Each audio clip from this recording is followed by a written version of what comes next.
Hello, chefs. Good morning. We are back again. I'm Isaiah, the young Jedi chef, here with the Dragon Warrior chef, German Lam, and the Phoenix Warrior chef, Noreen. We will be your host for today's podcast. You are listening to a unique podcast where we will discuss tough yet real topics that need to be heard in the industry.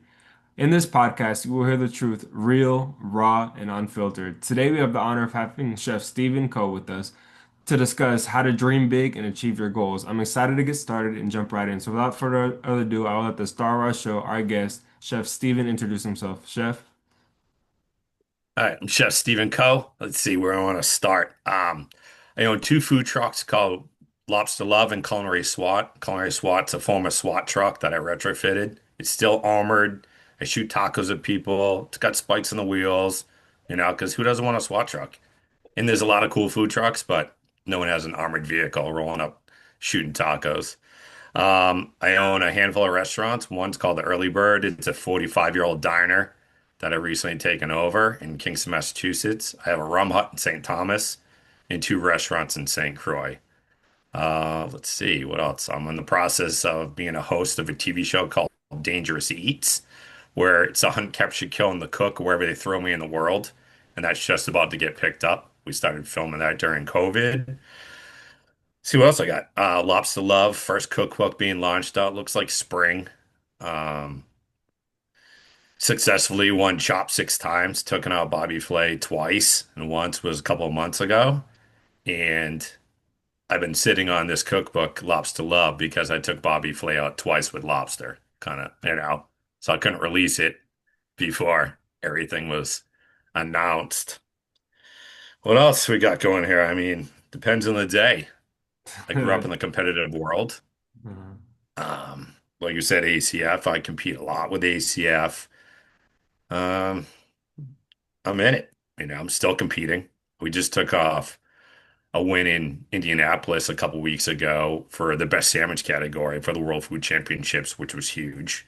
And we took something in Chicago and New York on the same weekend. So three wins, 3 states, huge. And we're rocking around like we're Team Humble, but talking shit. Yeah. No, that's And then awesome. Yeah. yeah, No, and then I yeah, did. you carry yourself very humbly, but we got a legend in front of us. We got a legend. Oh, that's a lot. That's a lot. To say you won Chop 6 times, beat Bobby Flay twice, like that's incredible. Some people can't even get it, get on the show when they do. They don't make it too far. So to say all that stuff, that's incredible. Yeah, Congrats, and and yeah, yeah, and I actually started with German. He was one of my yeah. mentor coaches back in the day Um, at the Harvard Club and Brookline Country Club, um, and through the ACF. Because at that point, I did a little competing, but I didn't know anything with the ACF level or on that scale until I got introduced to it. I already had the itch and the edge. I just didn't have the mentors or the vision or the coaching I needed to kind of go to the next level. I definitely had a set of balls. I mhm, talked so much trash, and I still talk trash, but mhm, now I use it as strategy. Because if and it successfully taken out a lot of my competitors because I talk so much shit, and it you can see if you watch the throwdowns against Bobby, I get in his head really fast, and I just run my mouth as I'm cooking, you know, that's the trick. and You got you to get in their and head. it's Yeah, comical. you got to Oh, get in their it's head, and it works. yeah, Yeah, back it up 100%. with And the they try and do skill. it to me, I just chuckle. Exactly. That's what it's about. That's what it's about. Well, I'm excited to kind of Yeah, hear your stories then today and hear your strategies. It's gonna be good. And like you said, Chef Lam, he's a great mentor. He's been a great mentor to us, and like he really pushes you. He pushes that limit, and it kind of it drives you. So yeah, I'm excited to yeah, jump in. yeah. It was Yeah, yeah. So yeah, it was comical. yeah, that's what it's about. It keeps you on your toes, keeps you entertained. That's what it's about. So, kind of like you said, you achieved a lot already so far, and but I know you starting off, you kind of had to set a vision for yourself. You had to set a goal for yourself. So, like starting off in your career when you first started, what goals did you set like for yourself? What did you want to do? And like, I know you've achieved a lot. So, like, how did that play out? I mean, it's traditional, not traditional. I grew up in restaurants. I grew up filling donuts, and my grandfather had an influence in a diner, kind of like the diner I own now, and that's the reason why I got it because I had flashbacks as a kid. Mhm. Um, And I liked the concept. I liked the energy the place had. It was like they had probably 10 seats, old school storefront, like a Waffle House, but it was not the drama. They cooked in front of you. They ripped butts, you Mm, know. Um, but the guy that ran it, he used to throw donuts at people or muffins at people at the end of the day because he'd rather throw it at someone instead of waste it, right? Hmm. Then that became like the character, kind of like the soup Nazi, right? How he would just yell at you. This is what this guy was from back in the day. And he was probably in his 70s then, you know. mm, And then just got into the vocational school by me, which is a real vocational school, 1 week on, 1 week off. And I was working in a restaurant and I got into that competitions for the schools at in ninth grade just because I liked the energy and the like it's stress it put on you and the expectations and to push harder and harder and to be better. And then my first competition, we didn't take first place, which was weird to me, you know, but it was also a humbling moment because I thought our stuff was awesome. But obviously, I'm an amateur going into this, and we got our ass handed to us. When we took second place, we still got our ass handed to us. So mm, then it was like a new vision, new strategies, and like why didn't we win and things like that, you know? And then I started thinking like that, then thinking how to read competitions, read competitors. Um, then I started doing that in life, you know? Then I mean, got into butcher shops. I needed to learn everything, every aspect, yeah, at a young age, how to do like butchering and carvings. And I know I self-taught I went to like a culinary school. I went to Johnson Wales. I actually went to CIA in Greystone mm, and took classes in Napa because I lived in St. Helena for a while. mm, Um, so I wanted all of it. I wanted all the knowledge. And then working at a couple restaurants, somebody introduced me to the ACF and fast forward, I ran into German. I ran into and I saw they had a competitive team, but it was on another level where all these other people were badasses. And I used to go to some of the salons where they competed, and I'm like, this stuff is pretty sick. You know, I want to do that, right? And in my head, I'm sizing them up, and I go, I think I'm faster than that guy. I'm not sure what the hell it is, but I'll learn how to do it. You know, things like that. Um, and then it's like you want to be the best, you surround yourself with the best, mm, right? mhm, You want to learn how to fight, you learn how to take a punch. Then, you know, it's all these strategies that I was taught in different ways. Um, I mean, I didn't really come from my mother cooked a lot, my father did not. So it wasn't like I came from a family that had restaurants and stuff like that. It just took to me. I got absorbed into it. I got brainwashed into it. You know, then I was like, how do I be the best and be a fucking badass at the same time? You know? And when someone rolls into a room confident, you know it, right? And it's the fine line, especially now with my success over the years, and I talk so much shit. Unless you're in my circle, I'm probably gonna come off as a prick, right? Or cocky, which is not even it's not my character at all. You mhm, know, I'm the most humble person you'll meet because I'm the first one to pull over the side of the street and change a tire for someone that's in need, all right? Or run to something that somebody needs or a charity, or I'm packing bags like I did this morning for the Rotary Club for the Salvation Army, right? mm, But I'm not going to turn around and post it online. Like that's what I do. I could care less. I'm doing it because someone else needs help, and that's it. You mm, know, I'd rather keep the badass mentality instead of like cuddles and bubbles. exactly. Yeah, no, certified badass, like you said. And I think what makes you unique and what kind of put you on that pedestal is challenging yourself, getting into, like you said, the competitions, getting into stuff like that, and really saying, okay, I could do this better. I could do this, better than them. I know, even though I don't may not know it now, I'm gonna learn it and I'm gonna be better. So I think really in this industry, that's what you need to even become successful. And I like how you said you're very humble about it, even though everything that you have accomplished, you stay humble and you may talk crap, you may um, do that stuff, but it's all in competition and it's all in fun. And I think that's what we need more in the industry, and that kind of builds each other up. You hang around people that are better than you, and you become better than them. That's kind of the Yep. industry, and that's how we do it. And I think if more people in the industry had that mindset, instead of being envious, being like inspired and trying to learn from them and become better than them. I think that's the way to do it. And that's your story really gives that inspiration, and really Yeah, I'm gives a true believer of competition. I mean, collaboration over exactly, competition. And I proved it exactly. where I hosted a huge competition locally for a food bank. I released a mobile food bank so people Mhm. can't come to get food at a food bank. We go to the neighborhoods now, and it's a bus we retrofitted, walk-ins, refrigerators, dry goods, fresh produce, right? And to make a splash and a statement, I had a chef throw it huge. We had like 6,000 people in the crowd, 20 chefs throwing down, amateurs, everybody, amateurs, professionals, food truck, schools, kids, it didn't matter, right? It was food rescue. That was the whole purpose of it. And I ended up winning at the end because they everybody wanted to go against me at the end, Mhm. but I couldn't win it because I was giving away the prize.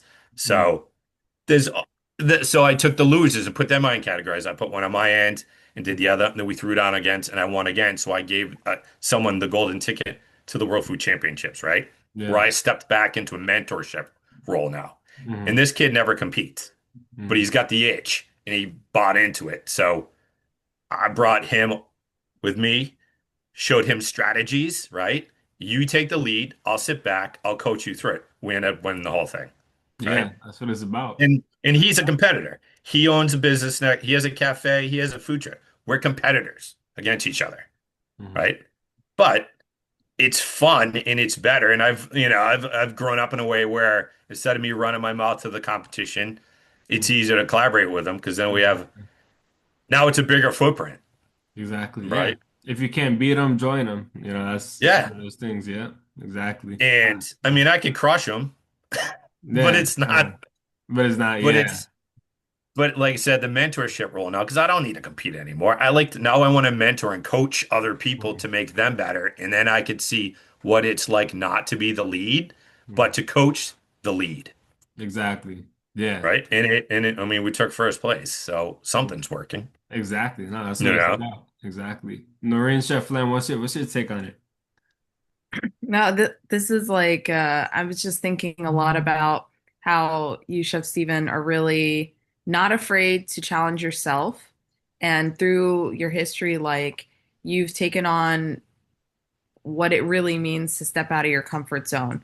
Like, oh, that's interesting. I need to go get, skills in that. Oh, I need to learn butchery. Oh, I need to go do this. Oh, I need to go do that. And evaluating yourself and allowing yourself to have the space to learn and become better. And that served you well in your competitions, it sounds like. It sounds like you're a beast, which is amazing. And we learn a lot from those who have tenacity. And that's a really big thing in the food industry is to just keep pushing yourself and to keep working and find your place. I'm not a huge competitive person, so it's really nice when I hear from someone who's really into competitions how inspiring it is, how motivating it is, and it sounds like a lot of fun as well. So I'm just listening and learning from that. It's really inspiring and something that stood out. Actually, I want to just jump back a little bit. You mentioned how diner that your grandfather had or that you used to go to, they would throw the muffins Yeah. at the end of the day. And then you talked about how you had the taco food truck that Yeah, yeah. shoots tacos at people, which is, I had to stop for a second and be like, that is amazing. I've Yeah. never heard of that. I have to look it up because I'll that send I'll send you guys links on it. It's hilarious. It's that's amazing. well, I launched SWAT during COVID. And I launched another organization called Feed the First Responders. So during COVID, there obviously, and it went from police, fire, EMS, dispatch, and stuff like that to nurses, doctors, anybody that was dealing with health departments. And we'd roll up with the food trucks and style them out. But I said, if I'm gonna do it, if I'm doing this and raising money to do all this stuff, I'm fucking playing on my term. So. And I've said some stupid things to cops when I was doing it. Like, it's the only way I get to shoot at a cop and get away with it. Whatever. Right? But meanwhile, the cop's giving me 20 bucks to shoot tacos at the firefighters. Right? I'm like, well, I'm not getting arrested. My house is going to burn down. But let's have a good time with this. Let's have a good And time. then with you can see it. I'm shooting. It probably can go I don't know, 100, 150 feet when this thing is Wow. maxed out, and then we started doing events where I hand out t-shirts that we sponsor things, but no one knows why they're getting a t-shirt with a bullseye. It's almost like you're buying a Valentine for someone, Hmm. right? Okay. Anonymous. So people putting on t-shirts with bullseyes and we're just drilling them. They're like, what the hell is going on? Right? Oh, that's Um, amazing. yeah, I mean, and we're talking about the competitions. I've definitely lost a lot, and Mm, some of them been I enter competitions to see games, right? How far I can get without practicing. And then I'm mm, like, all right, then it's strategy, strategy, strategy. Um, and then what are the politics, right? Because I've won big on the Food Network and I lost big. And a lot of them because the shows I was on, I shouldn't have been running my mouth on that show, this and that. I mean, the first time I was on Chopped, the CEO of the Food Network walked by and he's a dickhead. And he ran his mouth to us in the behind the stage, and I dropped a shoulder on him. I don't know who he was, but he was running his mouth to me and the other chefs. And that shit doesn't fucking fly. I don't care who you are. yeah. You know? I don't take disrespect to me or fucking people. I don't even know these competitors. But the guy was being a dickhead to us, and I dropped a shoulder. Right? I made it to the finale, and when the production team goes out, he's like, doesn't matter how good you are, you're not winning this. I go, why? He's Mm, like, you'll see, you'll figure it out. And then at the end, I was clearly I was the better of the competitor. You could see it on these shows. And then after the fact, he's like, "No, that guy you just fucking lit up out back." Yeah, he's like, "Yeah, he's the CEO of Food Network." He's like, "He fucking hates you." I go, "Oh, right on. Cheers." So cheers. then my goal was to come back and make sure I stuff it up their ass, right? Mm, With success. And since then, I've won six in a row and chopped. Then I stuffed wow. it up Bobby Flay's ass, their golden boy, right? Right. Because I saw the politics happen, Bobby with another solid chef that should have won. And Chop sucks. First round is brutal. 20 minutes, right? So Right. now when I compete, how can I execute this in 20 minutes or 15? You have 15 minutes because you run around like an idiot getting product. You got to play. Then you got to play into the bullshit they're trying to give you, right? Talk to you, curveballs, you know. Yeah. And that's the strategies I roll with. And that's in life, you know? Right. That's the thing that I think struck me the most is all of those like specific things you talk about that you utilize when you're competing. They've shown up in your professional and personal life. Like that and that's really important is bringing in lessons and letting it apply to the rest of our lives. Like you're very creative. I can tell that. You have creative ideas and you just go for it. And if it doesn't work, we're gonna go for it three, four, five times fold. Yeah. And that's And that's a weakness I have is that creativity because I'm like, if I think of something I'm like, oh, we gotta try it out, But I think about, I'm like, will it work before I open my mouth, right? How mm, much of a pain in the ass is this gonna be? Do I have that extra bandwidth to pull it off or not? I mean, during COVID, I don't know how many companies I built during COVID just because there was no rules, right? I right. I launched a company called Scuba Eats where I delivered by boat and by drones because you could go to the beach, but you couldn't go to someone's house. And I had a private chef company that I launched before that I had to shut down. Then I'm like, why have food trucks? There's all these abandoned restaurants right now. Let's put food trucks on golf courses, right? And I hired chefs out of restaurants that were out of business or like shut down.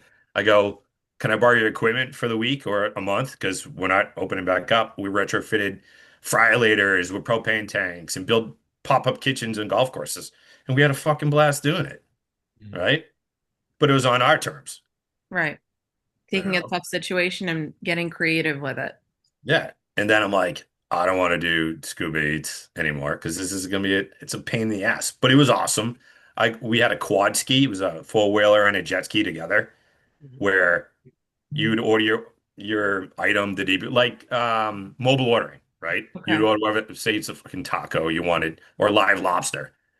It'd be on your boat in the morning, but we'd cruise out in the harbors and drop them off in this quad ski because who the hell doesn't want a quad ski? It was awesome, you know? That's so awesome. Stupid shit Actually. like that. And then we drive and shoot tacos at people's houses, 60 feet distance. Here we go. Tacos, toilet paper, and fucking tequila.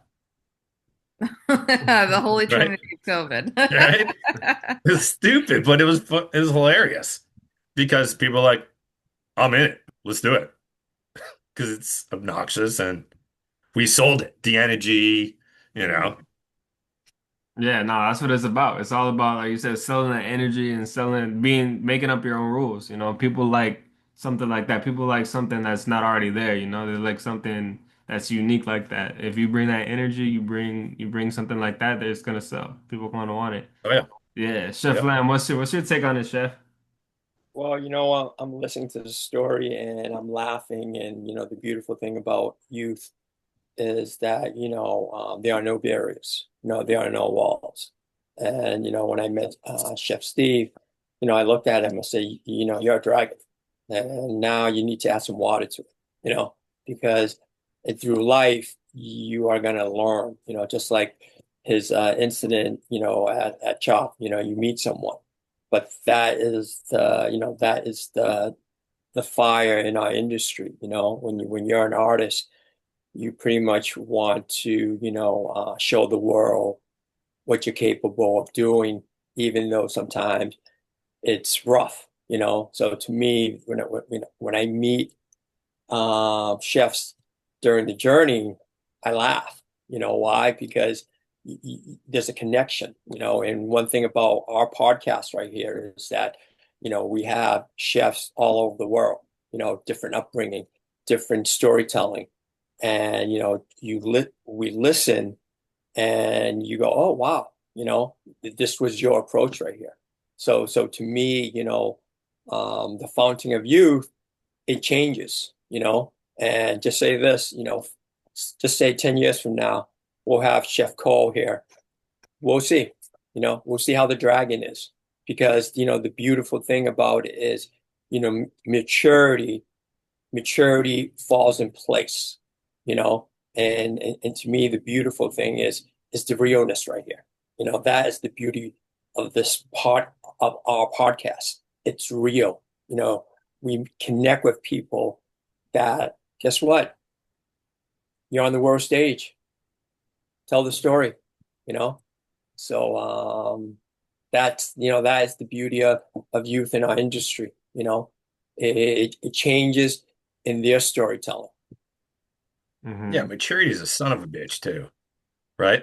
I'm still the same person I was when I was a kid, same drive, same mentality, everything, right? But it's like add all the other bullshit, like reality. Fuck this. Stupid. That's why I go about every day. I have three kids, and it's like, and talk about the competition. I can never shut it off. So watching my coaches, the way they coach, I'm like, oh, this fucking guy's a clown. It's a coffee club. I'm fucking coaching, right? Now I'm gonna make these little bastards badasses. And we did. We went almost 2 seasons undefeated, because of the mentality. And my wife's competitive. And like we want to make these little bastards. And I had the bad news bears. But I'm like, how do we figure out the game? What's the field? How can we make the kid that is staring off into space looking at fucking butterflies Hmm. work in our favor? You know?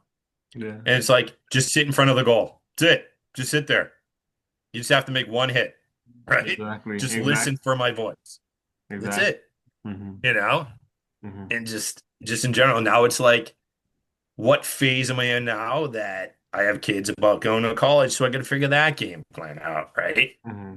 Dumb, you know? Yeah. Because like people, there's no money on trees. I've been playing those things since I was a kid. Fucking Yes. haven't seen a butt yet.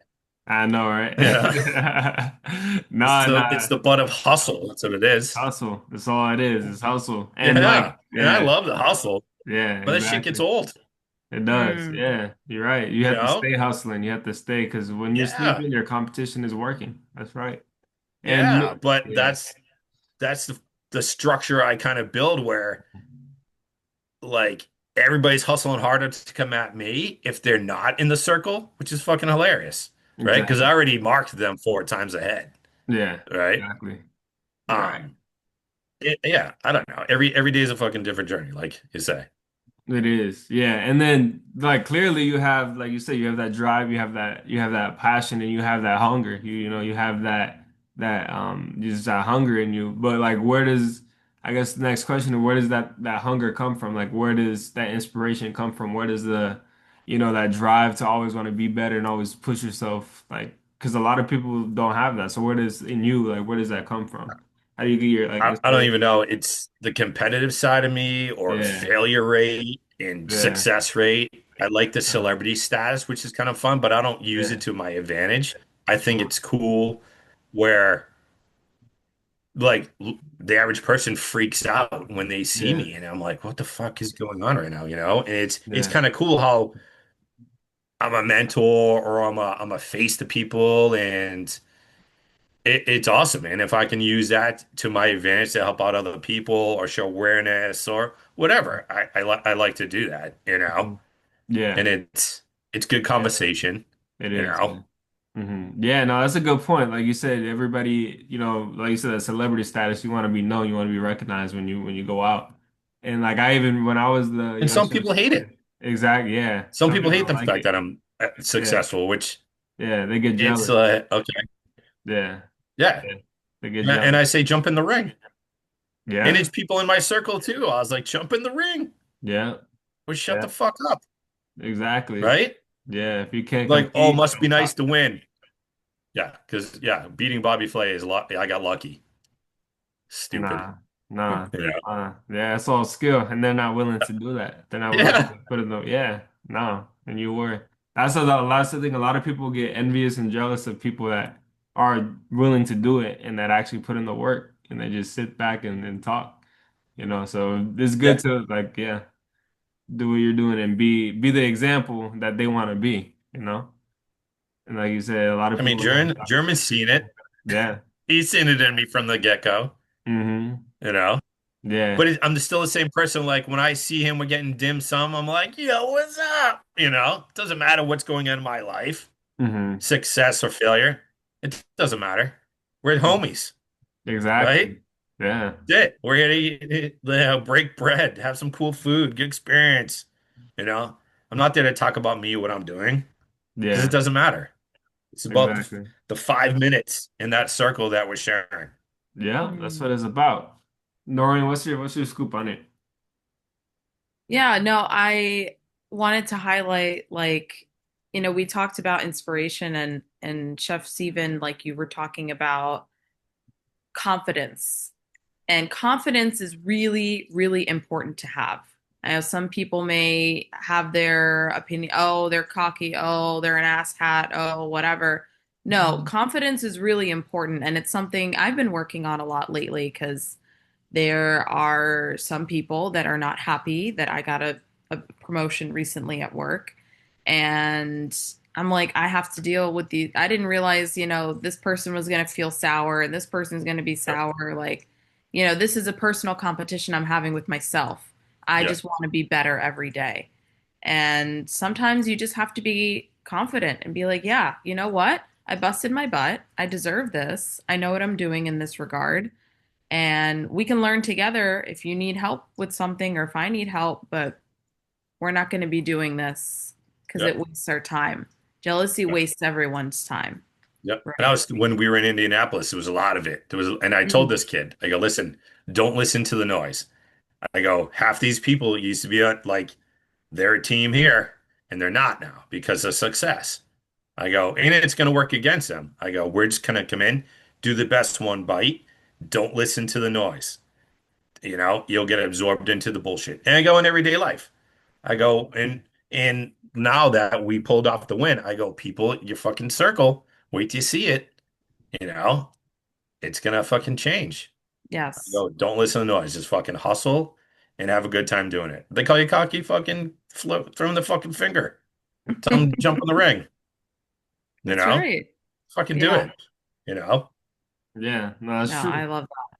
That's true. Can't Yeah. listen to the noise. You have to just be focused on what you need to do. Is having that vision, having your goals, and achieving it. yeah. I mean, it's maturity, like you talking earlier. You know, because there's been a few times where instead of just keeping my mouth shut, I threw a punch or two. Did I enjoy it? I fucking loved it. Right? I would still do it today. I'd fucking throw two punches. Right? But the level I'm at now, I can't fucking throw. I mean, I still might, but I gotta figure out what what I say, how I say, when I say it, right? Yeah. To who I say it, Hmm. because now I have kids, I have a family, I have businesses. I mean, I don't give a fuck about reputation. You come at me all day long. They do anyways. I fucking today, you know. But I protect the house, right? I protect my circle, I protect my house more than anything. Hmm. Whether it's even if it's people I just met or it's the fucking person I just helped out on the side of the road. I protect the house, Exactly. the local grocery store person, you Hmm. know? Yeah. No, it's true. You gotta protect your own. You gotta, like you said, protect your own and know who you are at the end of the day. And that's all that matters. That's all Yeah, that I don't matters. walk around saying I won chopped and fucking beat Yeah. Bobby and bullshit like Yeah. that because it doesn't fucking matter. Yeah. To me, No. none of that shit matters. I do it as a Exactly. personal thing. Fuck yeah, successful, awesome, you Yeah. know? Because the average person, it's crazy how I've had the success on Chopped, 6 wins, means a lot more to me than beating Bobby. But from vision standpoint in the public, beating Bobby on his show and not Chopped was a bigger deal. It was a Yeah. tournament, 15 chefs I took out, right? That's Yeah. huge to me. It is. But Yeah. the fact that a one-off show beat Bobby, that I beat him, the public was fucking wild. Yeah. The response, That's I'm like, incredible. Jesus, you That's know? incredible. And Yeah. I'm like, Bobby who? Kind of shit. Yeah. That's wild. That's good though. That's good. Chef Lamb, what's your input? Well, the input right here, right? As far as this podcast and this guest that we have today, and just hearing his story, this is our industry. So if you hear stories, the industry creates this drama. Now how are you going to be you where you're going through this toxic environment and culture and people, and to me the beauty is you meet the youth and you meet the veterans, and they're both the same. You know what I mean? And when the, the beauty of this industry is you meet people and there's a connection for life. you know the connection of sitting down having dim sum, and you're laughing. That's all. You're eating and you're sharing. And to me, that is a gift right there, that if people understand our industry, that you meet people like a brotherhood, a sisterhood for life. And that doesn't happen, you know? And to me, that is probably the biggest wisdom of what cooking is. It's about sharing. That's it. Mm. At the end of the day, our books are open. Mm. Yeah, Yeah. and it doesn't even have to be the industry itself. It's the food and beverage and the hospitality that comes together, right? It doesn't have to be restaurants. Some of the coolest people I've met in the world um, aren't chefs. They just love to cook and they're passionate. I mean, they're at the point where they have the extra money to dick around, must be nice, But the passion they bring to it. One guy has this professional bike. He travels all over the world, ride his bike. And Mm. it's like the food he creates and his mentality um, of the snacks he makes for himself and his fellow competitors or whoever, right? And he eats all over the world because he's allowed to do that. And he travels. He's Michelin and all this other shit. But just meeting him, he's one of the coolest people I've ever met. I'm like, fuck yeah, this guy's a badass, right? He thinks I'm a badass because he sees what I do, you know? But I'm like, you're a fucking badass because he's passionate about it, Mm. right? Yeah. I don't want to be eating that rice date bullshit. But I'm here for it. I'll eat that shit like a beast. I'm like, Uh, God damn, exactly. I don't want to be Yeah. riding bikes. Hey, fuck that. I Yeah. like to ride a bike, but not rather shoot tacos at people. Exactly, right? Nah, and like you said, it's you meet different people, you do different things, but like you said, this if you around people with the passion, that passion shows, and no matter what you do, no matter what industry you're in, it's gonna you want to be around those type of people. Yeah, and No what matter German what. said too, that culture and Yeah, the youth yeah, and the veterans, part hmm of the competitions and stuff I'm launching around by here is teaching that. I go, with all my success, none of it matters, right? exactly. If I'm not teaching or coaching and it's not a positive impact on myself and my community, I don't want people thinking, oh, he's cocky and all this other Mm, shit, right? Well, because I'm hosting the competition. and you guys are gonna throw down against me in the end, and I'll run my mouth a little bit. I'm like, you know why I'm gonna win? Because of your fucking bullshit mentality. I've already read your Exactly. character. I know Yeah. your weakness. Do you know Mm. my weakness? You don't, right? Exactly. Because I worked on it, and I'm designed so you can't fucking see my weakness, you know? Exactly. And I proved it in a competition, so it was a teaching point, Yeah. right? Exactly. And I'll say, I'm like, this is your angle. This is what you did. This is how you did it. This is this. And I can tell you right now, I wrote my notes and I put a timestamp on it and I took a picture. I Yeah. go, this is from 9 o'clock in the morning. I competed at 5. I still had the same fucking dish. You know why? Because you guys took the safety.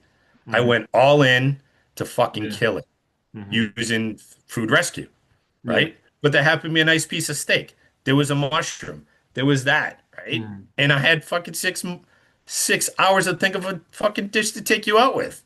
And you Hmm. stuck with a tortilla that was out of a box, right? Or you did box pasta, cream. That's crazy. Congratulations. I did that when I was fucking 5, you know? And they're like, and people got offended. I was like, if you're gonna fucking play the game, you need to Yeah. understand the bullshit, right? That's You asked true. the question. I gave you I'm like, most people won't give you honesty, Yeah, that's right? true. No, you got to Don't, be straight up. You got to be yeah, blunt. and it does it come across as a dick? Maybe. Is it a teaching point? Because I teach, it's a teaching moment. I go, look, you want to be a competitor, you want to win fucking Chop, you want to beat Bobby Flay or the World Food or Culinary Fight Club, all the bullshit. This is what you need to think to win, Exactly. right? I'm That's going in it. $150,000 round in April, right? And I'm the fucking target. Mm-hmm. So I'm like, what's the bullshit, right? Exactly. Cooking's the easy part. What's the bullshit? Like I talked to a chef today I look up to. We compete against each other for the past 10 years. Mm-hmm. Um, and I go, what's the bullshit? Because he's been there. Mm-hmm. I haven't done this one before, but he has, and he's lost in the finale, and he should have won. So Mm-hmm. I go, what's the game? He's like, it's all politics. Yeah. Yeah. Cooking's the Most easy part. exactly. Yeah. Most of the stuff And he is goes, politics. Yeah. yep. Yep. And this is why I change being the mentor Mm-hmm. and I put someone else as the lead, Mm-hmm. right? Exactly. Because if my name's not on that lead, they'll look at the team different. Exactly. Yeah, no, It's fact. politics is everything. Yeah, no, that's a good point. I could honestly, Chef, I could listen to your stories all day. I love your, I love your realness. I love you're authentic. You know, you're not afraid to tell it how it is. So I love that part about you, and I love that you're on our podcast. So, just to wrap it up, we got just a few Yep. minutes left. But what are some of your goals that like you have? I know you already achieved so much, but like going forward, like what else do you want to achieve? Like what more do you want to achieve? Um, I don't know. I have so many things listed that I do now. I want everything on mainstream, right? I want the Mhm. cookbooks to be launched and see where that goes and how I could use that to my advantage. Being successful in my circle and getting my kids to where they need to be because it's at that level now, right? Mhm. Being their mentor Mhm. instead of being I don't even know what. Some days I'm the dad, some days I'm the role model, someday I'm this, you know, Mhm. and to get them to that successful point, Mhm. right? Because I Yeah, can compete all day long, and I tell them too, I'm like, my success is awesome, but it doesn't matter. None of it matters, exactly. right? Because it's about you now. What direction you are going? I could keep winning, I could keep losing, but is it fun when I win? And is it because one of my kids doesn't like to compete, and I don't push it on him, but I'm like, don't listen to the noise, right? You're gonna lose. Fucking deal with it. Mhm. Because you're gonna lose more than you win. Trust me, I know that well. And all the other like Kobe Bryant, fucking Michael Jordan, LeBron, Tom Brady, right? Mhm. To be very successful, you need to know how to lose. Because then you Exactly. figure out how not to lose, Exactly. right? Mhm. Because there's a target. Mhm. All fucking champions have targets. They They're do. on your back. Because Yeah. someone else's I fucking targeted everybody to beat them, Mhm. right? Yeah. Yeah.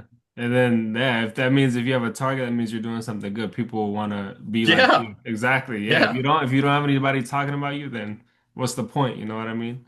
So if you yeah, the Yeah. more people talk, that means the better you're doing. So that's all it's about. That's all it's about.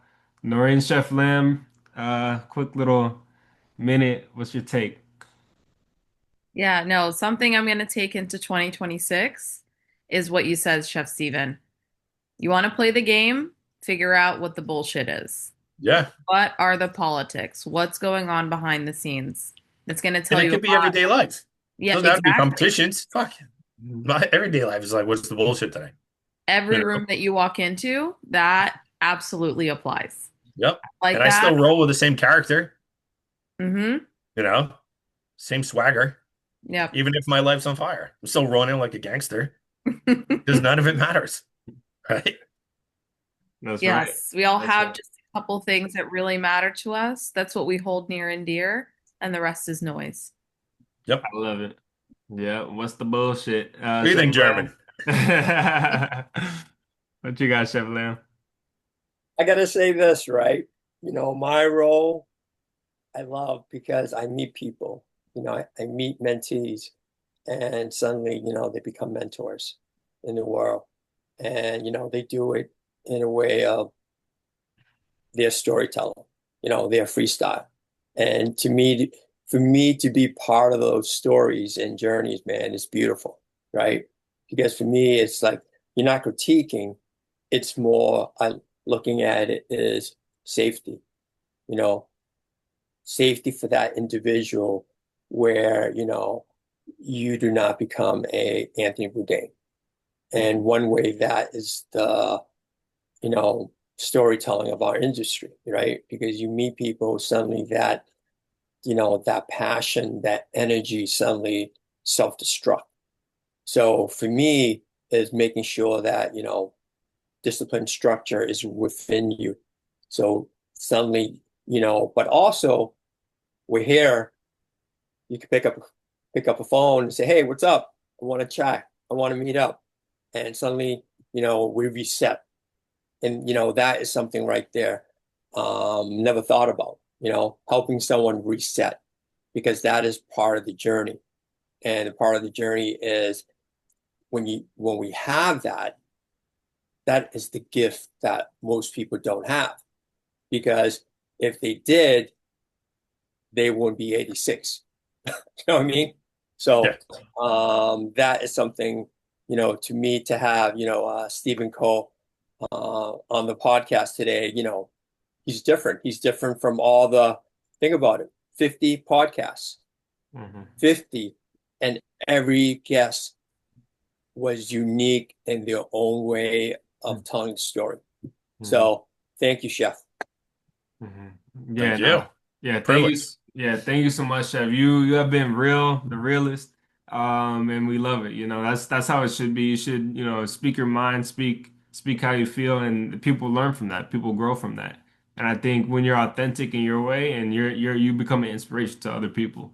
Even the haters, you're inspiration to them. And that just keeps the Yeah, world right? going. Yep, keeps it moving. So yeah, thank you so much, Chef. It's been an honor to have you on. And we know that this call will not only impact those listening, but those that are connected to them as well. So we appreciate you. We've made history on this call, and see you guys in the next call.